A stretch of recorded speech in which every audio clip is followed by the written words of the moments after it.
Everyone, नमस्कार। मैं आपके अपने YouTube चैनल हायर क्लासेस में आपका बहुत बहुत स्वागत करता हूं दोस्तों।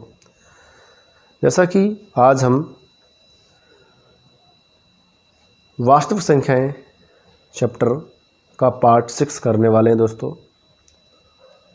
और हमने पिछली वीडियो में यूक्लिड विभाजन एल्गोरिथम को पढ़ा था दोस्तों कि यूक्लिड विभाजन एल्गोरिथम क्या चीज़ है।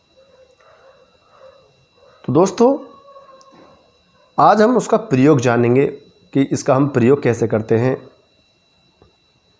कि हम जो HCF ज्ञात करते हैं, मैसे ज्ञात करते हैं, उन प्रश्नों में इसका कैसे प्रयोग करते हैं दोस्तों। क्लियर? तो दोस्तों जैसे मैंने यहाँ पे एक क्वेश्चन यहाँ पे लिख रखा है कि यूक्लिड विभाजन एल्गोरिथम का प्रयोग करके 4052 एवं 12576 का महत्तम समावर्तक अर्थात HCF ज्ञात कीजिए। तो दोस्तों हमें यहाँ पे जो मैसे ज्ञात करना है वो यूक्लिड विभाजन एल्गोरिथम का प्रयोग करके करना है। तो दोस्तों आइए इसको हम हल करते हैं। तो दोस्तों सबसे पहले हम यहाँ पे लिखेंगे हल। क्लियर दोस्तों?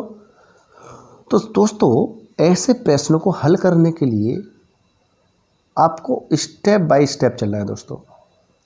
सबसे पहला स्टेप हमारा ये होगा कि हमें जिन संख्याओं का मैसे ज्ञात करना है उनमें बड़ी वाली संख्या कौन सी है दोस्तों? बड़ी वाली संख्या। तो दोस्तों यहाँ आपको दिखाई दे रहा होगा कि 12576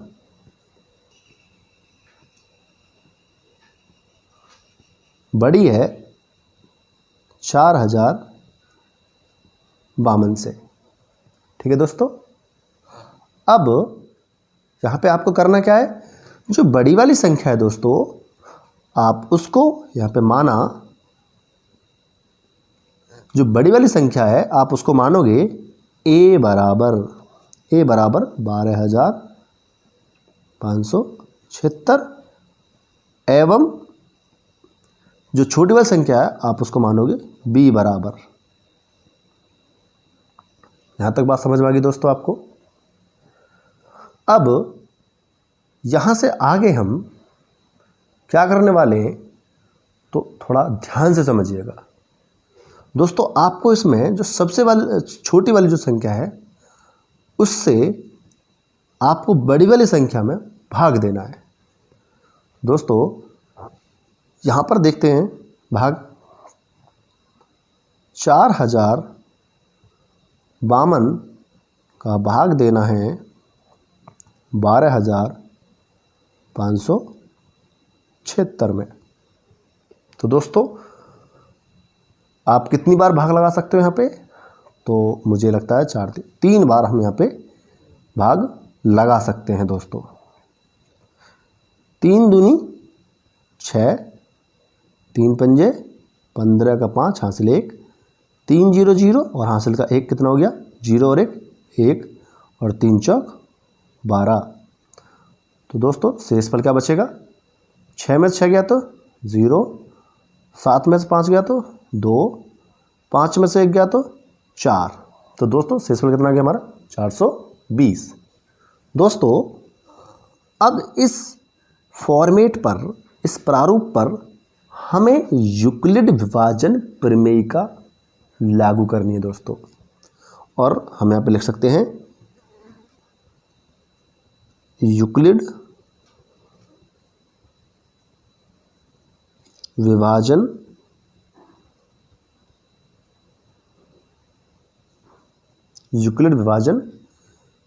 प्रमेय का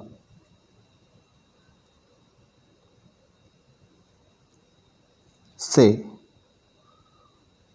तो दोस्तों आप यूक्लिड विभाजन प्रमेय का समझ चुके होंगे, पिछली वीडियो में मैंने बहुत अच्छी तरह समझाया उसको। तो हम यहाँ पे यूक्लिड विभाजन प्रमेय का प्रयोग करके क्या करने वाले हैं कि जो सबसे बड़ी संख्या कौन सी है दोस्तों, इसमें भाज्य होती है हमारी, भाज्य। ठीक है, तो इसको सबसे पहले लिखेंगे यहाँ पे 12000 576 बराबर दोस्तों, फिर लिखेंगे यहाँ पे भाजक 4052 गुणा, फिर लिखेंगे भागफल 3 और जोड़ देते हैं किसको, शेषफल 420 को दोस्तों। अब मैं आपको यहाँ पे थोड़ा बता दूं कि यहाँ पे शेषफल बताना क्या आ रहा है, 420। तो शेषफल 0 तो नहीं है ना यहाँ पे, तो आप बोलोगे नहीं, तो हम यहाँ पे लिखेंगे शेषफल जो r है वो नॉट इक्वल है किसके, 0 के, 0 के वो बराबर नहीं है। तो जब हमारा शेषफल 0 के बराबर नहीं है तो इसका अर्थ ये हुआ कि इस प्रक्रिया को अब हम आगे बढ़ाएंगे। कौन सी वाली प्रक्रिया को, भाग वाली को। अब भाग वाली प्रक्रिया को कैसे आगे बढ़ाएंगे, तो दोस्तों जो हमारे पास भाजक और शेषफल है इन्हीं के द्वारा हम अपनी भाग की प्रक्रिया को आगे बढ़ाते हैं। तो आपको पता होता है कि भाजक और शेषफल में कौन छोटा रहता है, हमेशा शेषफल। तो हम इसी से नेक्स्ट स्टेप में क्या करेंगे दोस्तों, भाग करेंगे। 420 से हम भाग करेंगे दोस्तों किसमें, 4052 में। तो दोस्तों 420 से जब 4052 में भाग देंगे तो लगभग कितनी बार भाग होगा, तो 4 नाम 36 लगभग 9 बार यहाँ पे भाग होगा लगभग। तो 9 0 0, 9 दूनी 18, 18 का 1, 18 का 8 हासिल 1, 9 चौक 36 और 1 हासिल का 37। ठीक है दोस्तों, अब यहाँ पे आप घटा दीजिए। 2 में से आप 0 को घटाओगे तो 2, 5 में से 8 नहीं जा सकते, यहाँ पे लोगे दाएं, तो 15, 15 में से 8 गए तो कितने बचेंगे दोस्तों, 7। यहाँ पे 9 बचा, 9 में से 7 गए तो 2। तो दोस्तों यहाँ पे शेषफल क्या बन गया हमारा, 72। तो दोस्तों फिर दोबारा से इसी फॉर्मेट पे हम यूक्लिड विभाजन प्रमेय का लागू कर देंगे। लेकिन दोस्तों इसको बार बार नहीं लिखना है। क्लियर, आप समझ चुके हो कि यूक्लिड विभाजन प्रमेय का कैसे लागू कर रहे हैं हम। तो आपको क्या लिखना है, सबसे पहले भाज्य जो अब यहाँ पे बना हुआ है हमारा, कौन बना हुआ भाज्य, 4052। तो लिखेंगे 4052 बराबर 420 गुणा 9 प्लस शेषफल 272। तो दोस्तों आप फिर यहाँ पे गौर से देखिए, क्या शेषफल आपका 0 आया, तो आप बोलोगे नहीं, तो इसका मतलब यहाँ पे शेषफल यानी कि r बराबर नहीं है अभी 0 के। क्लियर, फिर इस प्रक्रिया को क्या करेंगे, हम आगे बढ़ाएंगे। और इस प्रक्रिया को कब तक चलाते रहते हैं, जब तक कि शेषफल हमें 0 नहीं मिल जाता। क्लियर दोस्तों, तो दोस्तों भाग करते हैं किससे,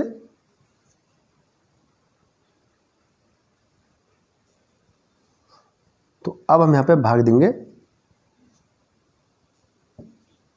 272 से। तो वो किस तरह से भाग देंगे दोस्तों, हम 272 से भाग देना है दोस्तों किसमें, 420 में। क्लियर, तो कितने टाइम जाएगा दोस्तों, तो मुझे लगता है लगभग एक बार यहाँ पे भाग आपका जाएगा। तो 272 एकम 272। क्लियर दोस्तों, आप यहाँ पे घटाइए, 8, 4 और 1, शेषफल कितना बचेगा दोस्तों यहाँ पे, 148। क्लियर, अब फिर इसी फॉर्मेट पे दोस्तों में क्या कर देना है, इसी फॉर्मेट पे हमको यूक्लिड विभाजन प्रमेय का लागू कर देनी है। तो कैसे करेंगे, 420 सबसे पहले लिखेंगे बराबर, भाजक क्या है यहाँ पे हमारा 272 गुणा भागफल कितना है 1 प्लस शेषफल कितना है दोस्तों 148। क्लियर, लेकिन आप देख रहे होंगे गौर से दोस्तों कि अब भी हमारा यहाँ पर शेषफल शून्य प्राप्त नहीं हुआ है दोस्तों। तो हम लिख सकते हैं r नॉट इक्वल 0। क्लियर? तो आपको अब फिर जानकारी होगी अब आपको क्या करना है बताना। तो आप बोलोगे इस प्रक्रिया को और आगे बढ़ाइए, अब भाग वाली प्रक्रिया को। तो ठीक है, अब हम भाग किस में देंगे? तो 148 से हमें भाग देना किस में? 272 में। तो देखते हैं 148 से हम भाग देंगे किस में दोस्तों? 272 में। तो आपको पता होगा लगभग एक बार जाएगा दोस्तों। तो 148 एक कम 148। तो दोस्तों कितना शेषफल बचेगा यहाँ पे हमारा? 12 में से 8 गए तो 4 बचे, यहाँ पे 6 में 4 गए तो 2 में से 1 गया तो यहाँ पे बचेंगे हमारे लगभग 1। तो दोस्तों फिर पुनः इस पर क्या करना है? यूक्लिड विभाजन प्रेमिका लागू कर देनी है आपको। और आपको ये बात अब समझ में आ गई कि कैसे हम इस प्रेमिका को यूज कर रहे हैं। तो सबसे पहले 272 भाज्य को लिखते हैं। 272 बराबर 148 गुणा 1 प्लस शेषफल 124। अब भी आपको समझ में आ गया कि शेषफल अब भी 0 नहीं आया, तो लिख देंगे r नॉट इक्वल 0। फिर दोस्तों फिर क्या करना है आपको? फिर इस प्रक्रिया को आगे बढ़ाना है। तो दोस्तों अब हम 124 से भाग देंगे किस में? 148 में। तो दोस्तों एक बार जाएगा 124 से कम 124। शेष कितना बचेगा दोस्तों? 8 में से 4 गए तो 4 और यहाँ बचेगा 2। तो फिर दोस्तों इस पर हमें लागू कर देनी है। कैसे? 148 बराबर 124 गुणा 1 प्लस 24। तो अब आपको पता लग गया होगा कि अब भी इसका शेषफल 0 नहीं आया है दोस्तों। फिर इस प्रकार क्या करेंगे? हम आगे बढ़ाएंगे। फिर दोस्तों इसको आगे भाग देना है। अब हम 24 से 124 में भाग देंगे। सॉरी, तो 24 भाग 124। तो दोस्तों कितनी बार जाएगा? लगभग 24 पंजे 120। तो शेषफल कितना बचा? 4। तो दोस्तों फिर से इस फॉर्मेट पे हम यूक्लिड विभाजन प्रेमिका लागू कर देंगे। और वो कैसे लागू करेंगे? 124 बराबर 24 गुणा 5 प्लस 4। आप तुरंत समझ गए होंगे कि शेषफल अब भी 0 नहीं है, तो हम लिख देंगे r नॉट इक्वल 0। क्लियर दोस्तों? फिर हमें ये प्रक्रिया आगे बढ़ानी है। अब हमें 4 से भाग देना किस में दोस्तों? अब हमें 4 से भाग देना है दोस्तों 24 में। तो जब हम 4 से भाग देंगे 24 में, तो 4 से भाग देना है 24 में। तो दोस्तों भाग हमें पे कैसे देंगे? तो 4 छीं 24, शेष क्या गया दोस्तों हमारा? 0। तो दोस्तों फिर यहाँ पे हम लिख देंगे इसको यूक्लिड विभाजन प्रेमिका लागू करके कि 24 बराबर 4 गुणा 6 प्लस 0। और दोस्तों इस स्थिति में आपको क्या मिल गया? शेषफल 0। तो हम लिख देंगे यहाँ पे r इजकल टू 0। तो दोस्तों अब इस बात को थोड़ा ध्यान से समझना। जिस स्थिति में आपको शेषफल 0 मिल जाए, उसी स्थिति में जो आपका भाजक होता है दोस्तों, वही आपका जो 2 धनात्मक पूर्णांक होते हैं उनका मैसग होता है दोस्तों। अर्थात हम यहां पे लिख सकते हैं 4000 52 एवं 12,576 का में से वो जिसे हम HCF बोलते हैं वो क्या होगा दोस्तों? वो होगा, तो हमारा भाजक कौन है यहाँ पे? 4। तो यही दोस्तों आपका आंसर होगा। क्लियर दोस्तों?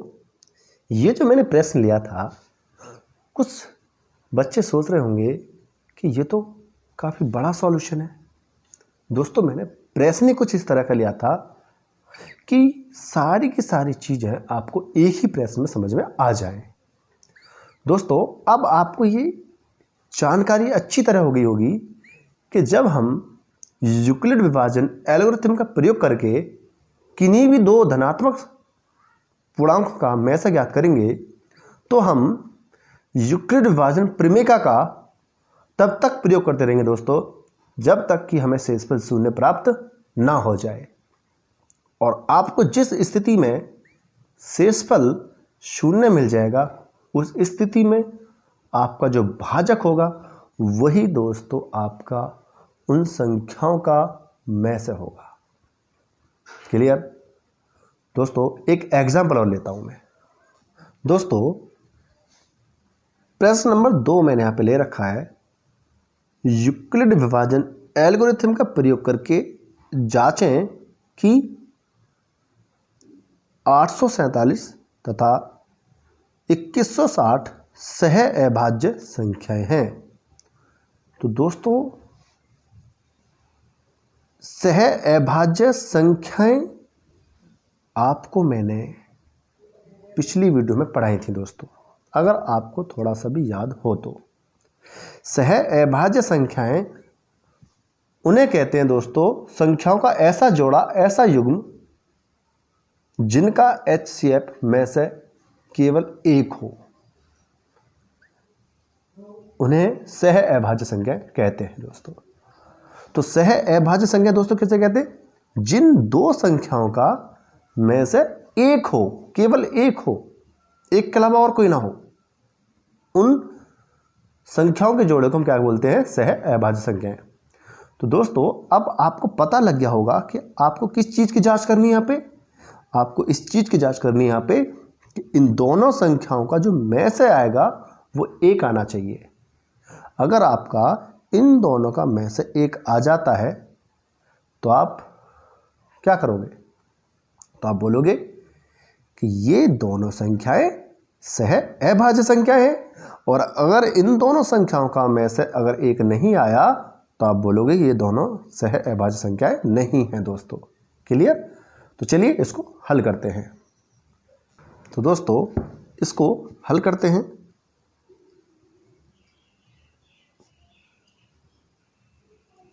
तो दोस्तों सबसे पहले हम क्या लिखेंगे?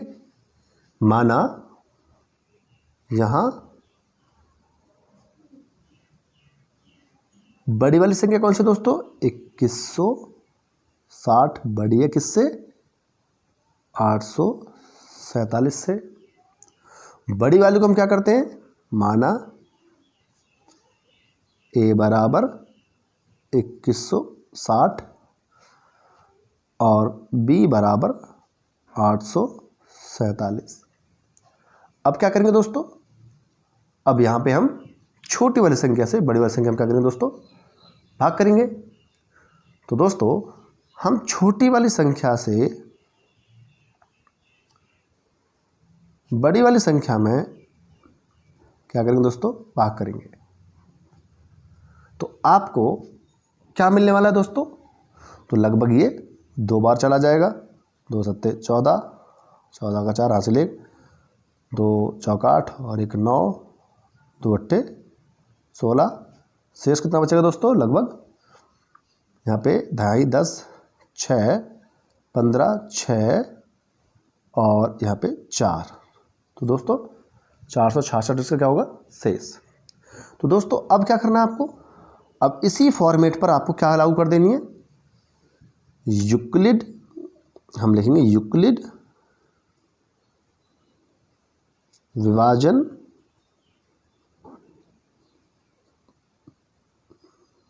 प्रमेयिका से, युक्ल विभाजन प्रमेयिका से। तो हम इसको कैसे यूज करेंगे, कौन सी इसमें बड़ी संख्या, 2160 बराबर 847 गुणा 2 प्लस 466। आपको पता होगा शेष पर 0 नहीं है तो आप लिख सकते हो r नॉट इक्वल 0। अब आपके बात समझ में आ गई होगी कि अब ये प्रक्रिया हमें आगे बढ़ानी है।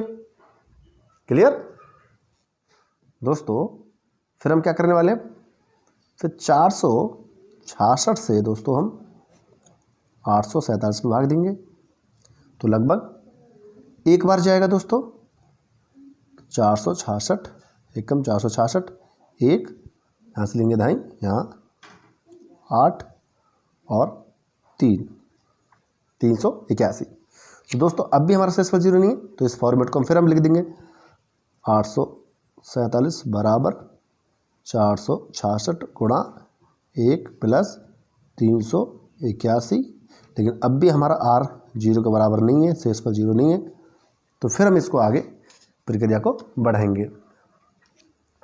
उसके बाद दोस्तों हम फिर 381 से भाग देंगे दोस्तों किसमें, 466 में। तो 381 एकम 381, लगभग हमारा जो शेष बचेगा 5 और 85। फिर इस पर लागू कर देंगे हम दोस्तों युक्ल विभाजन प्रमेय का। वो कैसे, सबसे बड़ी संख्या कौन सी है, 466 बराबर 381 गुणा 1 प्लस 85 और हम लिख देंगे r नॉट इक्वल 0। क्यों, क्योंकि शेषफल अभी हमारा 0 नहीं है। फिर दोस्तों इसमें हम भाग करेंगे 85 से भाग करेंगे 381 में, तो दोस्तों कितनी बार जाएगा, लगभग 4 बार। 4 एकम 4, सॉरी 4 पंजे 20, 4 पंजे 20, 4 अट्ठे 32 और 2 34। एक में तो 0 की तो 1 बचेंगे, यहाँ पे 4, कितने बचे दोस्तों, 4। फिर हम इसको लिख देंगे युक्ल विभाजन प्रमेय का लागू करके। कैसे, 381 बराबर 85 गुणा 4 प्लस 41। लेकिन दोस्तों अब भी आपके पास शेषफल 0 नहीं आया। फिर ये प्रक्रिया आपको आगे बढ़ानी पड़ेगी दोस्तों। अब आपको 41 से भाग देना है 85 में, तो आप ये कितनी बार जाएगा, 2 बार। 81 दूनी 82, यहाँ पे बचेंगे 3 दोस्तों। क्लियर। अब इसको आप कैसे लिखोगे, तो आप लिखोगे 85 बराबर 41 गुणा 2 प्लस 3। लेकिन दोस्तों अब भी आपका शेषफल 0 नहीं आया, तो फिर ये प्रक्रिया आपको आगे बढ़ानी पड़ेगी। तो दोस्तों अब हम 3 से भाग करेंगे किसमें, 41 में। तो 3 एकम 3 बचा 1, उतार लिया 1, 3 तिया 9, बचेंगे दोस्तों 2। तो दोस्तों अब भी आपको पता होगा अब भी शेषफल 0 नहीं है, तो हम इसको लिख सकते हैं 41 बराबर 3 गुणा 13 प्लस 2। दोस्तों अब भी हमारा शेषफल 0 नहीं आया है। फिर इस प्रक्रिया को थोड़ा हम आगे बढ़ाएंगे दोस्तों। अब हम 2 से भाग करेंगे किसमें, 3 में। तो 2 एकम 2, शेष हमारा 1 बच्चा। फिर हम इसको युक्ल विभाजन प्रमेय से कैसे लिखेंगे, 3 बराबर 2 गुणा 1 प्लस 1। लेकिन दोस्तों अब भी आपका शेषफल 0 नहीं आया है। ठीक, फिर आपको क्या करना पड़ेगा, अब 1 से आपको क्या करना पड़ेगा, 2 में भाग करना पड़ेगा। तो 1 दूनी 2। क्लियर दोस्तों। अब 2 में से 2 गया तो 0। तो अब आप उसको कैसे लिखोगे, प्रमेय के द्वारा, 2 बराबर 1 गुणा 2 प्लस 0। लेकिन आपको पता है शेषफल आपका क्या आ चुका है, 0 आ चुका है। और जिस स्थिति में आपको शेषफल 0 मिल जाए, उसी स्थिति में जो आपका भाजक होगा दोस्तों, वही क्या होगा, में से HCF। तो तो दोस्तों अब आपको पता लग गया होगा कि संख्याएं जो हमें दे रखी थी यहाँ पे 847 तथा 2160 का में से दोस्तों कितना आ गया हमारा 1। तो इसका अर्थ हुआ कि ये दोनों संख्या क्या है हमारी सह अभाज्य। क्या है? सह अभाज्य। अतः दी गई संख्याएं सह अभाज्य संख्याएं हैं।